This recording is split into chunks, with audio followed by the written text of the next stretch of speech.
analyse du 21 mai. Let's go!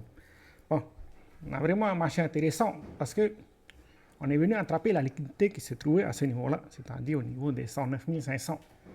Puis, ensuite, on essaye de confirmer la tendance qu'on a actuellement. Mais le problème, c'est que, par exemple, si on vient en 4 heures et qu'on rajoute les volumes, ben, on peut voir qu'on a un climax. Donc, si jamais on ne confirme pas la tendance actuelle, c'est-à-dire qu'on ne continue pas un momentum aussi à court terme, il y a de fortes probabilités que c'est le point le plus haut qu'on atteint avant de retracer le mouvement. Ah, par exemple, si on vient en 1 heure, c'est-à-dire qu'il y a des probabilités, arrêtez le volume, c'est-à-dire qu'il y a des probabilités que si jamais on n'arrive pas à confirmer un momentum aussi à court terme, ben, il y a des probabilités de retracer le mouvement. À partir de là, il va falloir surveiller le niveau des 95 000. Car si jamais on a un pullback, on risque d'aller à ce niveau-là. C'est-à-dire que si jamais on n'arrive pas à confirmer, probablement qu'on vient faire un FTR avant de retracer le mouvement.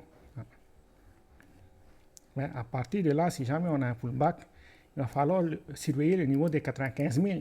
D'ailleurs, ça donnerait l'occasion à tous ceux qui n'ont pas pu se positionner sur le marché, ben, d'entrer sur le marché à long terme.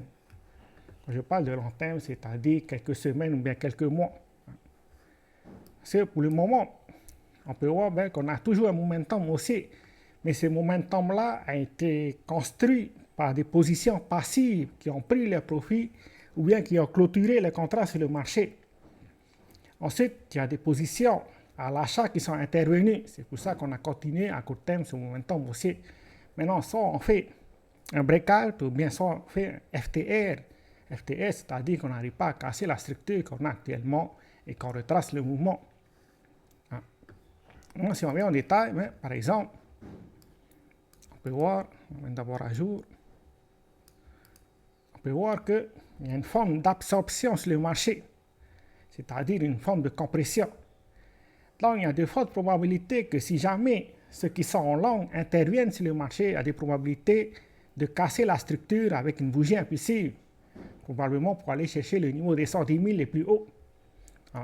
Maintenant, il faut vraiment que le marché arrive à suivre ce mouvement-là, c'est-à-dire qu'on ait des nouveaux contrats qui interviennent sur le marché après la cassure du niveau qu'on avait précédemment, c'est-à-dire le niveau des 109 800.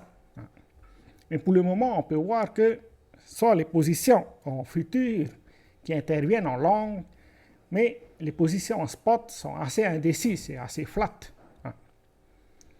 Donc, il faut vraiment attendre qu'on confirme, c'est-à-dire qu'on casse la structure avec des volumes élevés pour pouvoir prendre des positions. Si jamais on confirme tout ça.